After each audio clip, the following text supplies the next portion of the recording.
দেখেন এখানে ওরা রাতে কাজ করতেছে রাস্তাতে।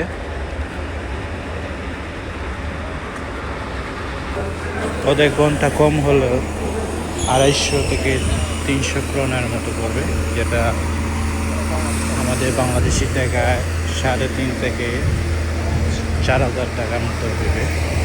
তাই এখানে রাতে কাজ করার কারণে রাতে আরও এক্সট্রা পয়সা পাবো।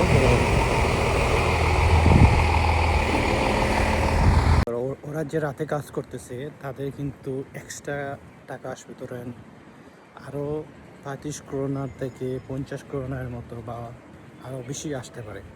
এগুলা কাজ কিন্তু সবাই করতে পারে না, অনেক কষ্টে। সো এগুলা কাজের জন্য আপনার কোর্স করতে হয়। সো কোর্স করে এগুলা কাজ করে।